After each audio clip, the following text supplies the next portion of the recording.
Are you ready for summer yet? Because it is getting hot here already, and though I don't feel quite ready for summer, it's coming. Hello, and welcome to Blah Blah Black Sheep, a weekly yarny podcast where I, Sarah Korth of SEK Handmade, talk all things yarning. My friend, warmer temps are no excuse to put away your crochet hook. I firmly believe that crochet is a year-round yarn sport, and I'm going to prove it to you today with 5 stitches that are perfect for summer. These are also super beginner-friendly stitches, so I think you're going to find that everyone can find a summer stitch here that's right at their skill level. I'm going to share with you the stitches. I'm going to give you one pattern suggestion that you can give a try if you'd like the stitch. And at the end, I'm going to share with you several project ideas that will take no pattern at all. That way you can play with these stitches, experiment, try them out, be very relaxed, and end up with something you can still wear or use. The first stitch that I'd like to share with you is the framed filet. This is a really nice open stitch. You can see there are some spaces in between that allow for great airflow. You can wear this during warmer weather and still be nice and cool. This is a really easy stitch. It is made up of double crochets, single crochets, and chains. So if you know those 3 stitches, you can absolutely work this stitch pattern. I'm going to give you some information here that you're going to want to come back to use if you choose to make your own project, and it'll just help you make some decisions about how to get started. The framed filet is a 2-row repeat, so you're going to have to work an even number of rows to fully repeat the stitch, maybe with a last final row of single crochets just to frame everything off. This is a stitch multiple of 2 plus 2. That means you're going to multiply whatever number you want by 2 and then add 2 more chains to that. The 2 gives you the stitch repeat. Because it's got that open space in it, you need an anchoring stitch at the end, so that's 1 of your extra chains. And also you're going to start with a row of single crochets, which of course your turning chain needs to be 1 chain. I feel like the framed filet is a really good kind of in-between summery stitch. Some of these stitches I'm going to show you have a lot of openness and drape, but the combination of the double crochets and the row of single crochets give this a lot of stability. So when you make a garment out of this, like the one I'm going to show you next, you're going to get a fabric that holds its shape enough that you're not going to end up with something that's just slouchy. The pattern that I'm going to recommend to you is one I have made myself, and I love this pattern. It is the Ventanitas top by Amber Bliss Calderon. I made this top with a group of students, and they all had a great time customizing it to be exactly what they wanted. I customized mine to be a short crop. I love wearing it over dresses in the summer. I made mine in wool, and I'm telling you guys, wool is a year-round fiber. Gives me great structure. It's held up really well over many wears, and I stay cool in it even in the hottest temps. The next summer stitch that I want to share with you is called bricks. This is a really fun stitch pattern that alternates rows of chains and double crochets organized in such a way that it kind of looks like bricks. If you know how to double crochet, single crochet, and work chains, you can totally make this stitch pattern. This is one that maybe looks a little more complicated, but it's got a really nice rhythm to it. Once you understand where to place those stitches, you're gonna fly with this one. This stitch is a 2-row repeat. So again, you're going to need to work 2 rows to complete the pattern of the stitch.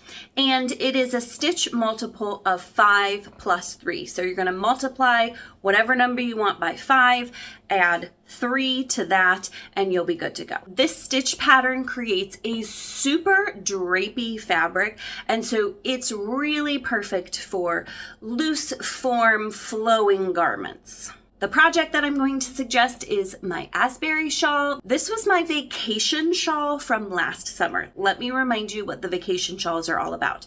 They are 1 skein of yarn, and then the whole idea is that they are relaxing enough that you could take them on vacation and enjoy working on them. Honestly, I think it's really the perfect summer project. This next stitch pattern I think you're going to find to be a little unexpected. I'm going to recommend treble crochets. If you're an experienced crocheter, you're probably like, what's the big deal with treble crochets? But if you are maybe more inexperienced, you maybe have never tried a treble crochet. Because of the way that stitches form and the fact that treble crochets are so tall, they create both a fabric that has nice coverage and an openness that allows it to not be too heavy and hot. The way that crochet stitches work is they connect at the bottom of the stitch and the top of the stitch, and then there's space in between the stitches. So the taller the stitch is, the more space there is in between, and the more open the fabric is. The other great thing about this stitch is because it's just one stitch and not a grouping or combination of stitches, the stitch multiple is one row and 1 plus 3. So you can chain any number, add 3, and be ready to go making a fabric of just some really fun treble crochets. The pattern that I have chosen to share with you is the Treble T Summer Top by Hannah Cross. When I saw this, I thought, that looks like a real great summer top. If you're a person who doesn't like to have a really open sweater, this would be a great option for a summer sweater, something that the wind is going to be able to kind of breeze through, but you're still going to have really nice coverage, and you wouldn't necessarily need to wear an additional top underneath. I think you'll find a simple top like this is really easy to work and customize, which, I mean, that's what you want in a top you're going to make for yourself. You want to be able to customize it to be exactly what you want and fit exactly how you want it to fit. I do want to give you a little bit of a warning though. I have found that the taller the stitch you use, the harder it is to meet gauge. This just has to do with the fact that when you yarn over and pull through loops multiple times, the height that people create just really varies. Has to do with golden loop and how you tension your yarn and just little variations in how we all stitch. But especially if you're going to make something like a top, you need to be very aware of your gauge and how that's going to affect the sizing of your garment. The next stitch that I'm going to share with you is called String Network. It uses double crochets, single crochets, and chains. So again, if you can do those, you can absolutely do this. I love this stitch combination for a couple reasons. One, I think it has a super summery feel. It almost looks like a fishing net, which of course brings beach vibes, very summer. And two, it's something that looks more complicated, but is really super easy to achieve. Like I said, we're using double crochets, single crochets, and chains. Everything's lining up really nicely together, so I think you'll find it a very relaxing and easy stitch. It is a 2-row stitch repeat, and it is a stitch multiple of 4 stitches plus 6, so you're going to multiply the number you want by 4, add 6 to it, and you're ready to dive in. This creates a super drapey, kind of complex looking fabric that's super easy to achieve, and that might be why I've used it in 3 shawls. The stitch pattern is featured in all 3 of my sister shawls, and so I'm going to recommend all 3 of them to you. There's the poppy shawl. This is a very traditional both size and shape triangle shawl. It is my boomerang shape that wraps up and around. You know I like that better than a straight triangle because it's just so easy to wrap around yourself. If you want something that is a spot on summer feel, then you're gonna want to try the Zoe shawl. The Zoe shawl is kind of a mini version of the poppy shawl. It's string theory with that cute little border around it. That border is just a couple rows.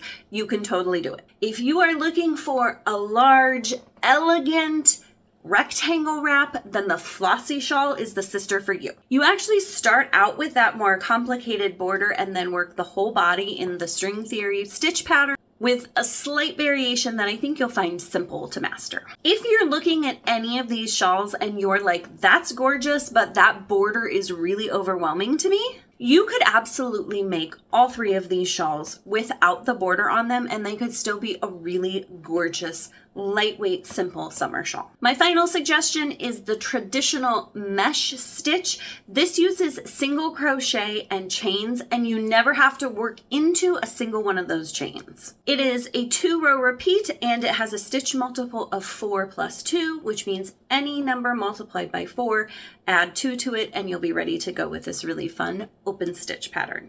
I think this is a super summery stitch pattern. This is going to be best for something that you don't want to have a lot of structure. It is super open, so not a lot of coverage, and the fabric is going to tend to be super drapey, but also kind of on the stretchy side. For the project, I'm going to recommend the Cinch Top Market Tote by Emily Davis. This is a pattern that I made back when I was making for markets, so to sell, and I absolutely loved making this bag. It was a super relaxing stitch pattern. You start by working the circle at the bottom of the bag to make sure that nothing falls out of your bag. Then you're going to work the traditional mesh. That was just so relaxing and so speedy to make up. If you're looking for a quick and easy gift, or you just need a summer bag, this would be a great pattern to try. All right, those are my 5 stitches, and I want to give you some ideas of things that you can make without a pattern. Often it's fun, especially in the summer, just to be really relaxed and not have to follow any specific pattern. Just create a square or rectangle of fabric and come up with something you can use and love. So here are my suggestions. You can make a bag. This does not have to be a fancy bag like the one I just showed you. You could simply make, I would recommend maybe a base of single crochets, add your mesh fabric in the middle, another row of single crochets at the top, add some handles, 2 squares, seam them together on 3 sides, and you have a bag. Can I give you a bonus tip? I'm going to anyways. The very best advice someone gave me was I was struggling with, I don't know what I want to do for the handles of this bag. Go buy yourself some handles. You can get them at craft stores or on Amazon. You don't have to crochet handles. Make some squares, seam them together, buy some handles, sew them on. Super simple and relaxed summer project.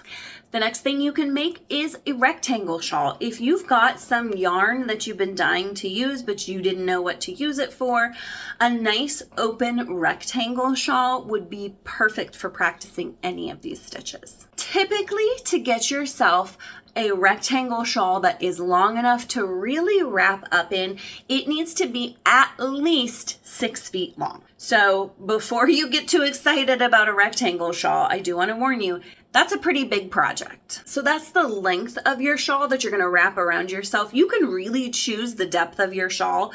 24 inches would give you, real nice like wrap up ability if you want to use it for warmth or like to throw on over some sort of formal outfit. But if you're just going to play around and you'd like to wear it more decoratively, you could absolutely make it just, 8 inches wide. If you like the idea of a wearable, but a blanket shawl now just sounds overwhelming, might I recommend a cowl? You can either, if you are experienced working in the round, create a cowl in the round, work this stitch for a few inches, throw it on over your head, or you can work just a rectangle of yarn, seam up the ends, and you've got a cowl. For the cowl circumference, I recommend somewhere between 24, which is going to be pretty fitted. Remember, most people's heads are between 20 and 22 inch circumference. So that's, maybe 4 to only 2 inches of difference between the circumference of your head, which is going to fit a little tighter around your neck. Or you could go all the way up to 30 inches or more, which will fit more away from your neck and drape over your shoulders a little more rather than being something real close to your neck. 2 home decor ideas would be to make a table runner. That's going to get you maybe somewhere in between a shawl and a cowl. Measure how big you want it to be on your table and just go to town and see what you come up with. My last suggestion would be to make a pillow. Again, you can just make 2 squares, seam them on all 4 sides, and you got a pillow. My special hint for this one is go somewhere and buy a fun colored pillow, like an already done pillow that's just simple with no like bubbles or texture on it. Crochet one of these fun open stitches, seam it around that fun colored pillow, and you're gonna see the pillow through these nice open stitches. I've been dreaming of doing that project for a while. I should probably just give it a go. It would look so good on my chair here.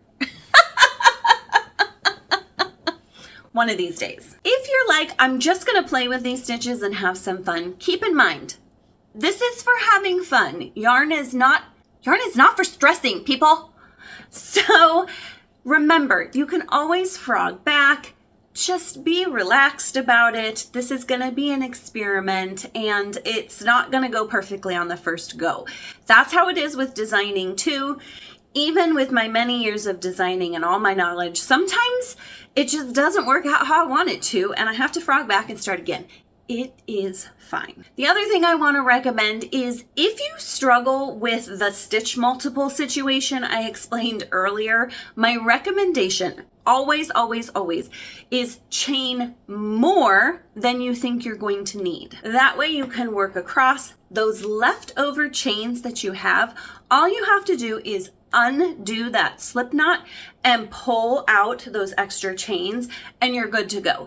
It is so much easier to have leftover chains than to need to create more chains, especially with these open stitches, once you've gotten to the end and realized you don't have enough stitches. So chain the number you think, add 5 to 10 more. You can always take them out at the end. Today, I'm wearing my Asbury shawl, and I'm noticing my other Asbury is right up here. This was one of my stitch patterns that I recommended. I love wearing this shawl, and I've been wearing these two almost nonstop, even in the warm weather. The nice lightness around my neck is not too hot, unless I'm standing in direct sun and probably sweating to death anyways. The yarn that I made this shawl in is Malabrigo Machita. It is their single ply fingering weight. I'll have a link to it down in the show notes. I couldn't find the exact color I used, so I found one very similar that I just think is real gorgeous. I'm so excited to share the earrings that I'm wearing with you. This was a birthday gift from my dad. These are hand embroidered earrings. How cute are they? These are by Polished Embroidery. I'll have a link to her shop down in the show notes. Guys, they're just so cute. And she messaged me last week and she seems like just the sweetest person. So go check out her stuff. Real quick announcement. This year's vacation shawls, there's going to be 2 of them again, are coming out very soon. If you'd like a reminder about them and the very best discount, be sure to go to the show notes and sign up for my email list. Thank you so much for joining me today. I hope this has inspired you to keep out your yarn and crochet hooks all summer long and make something special for yourself. I hope you have a fantastic week and for sure take some time to play with yarn, experiment, and relax. I'll see you right back here next week. Until then, happy crafting!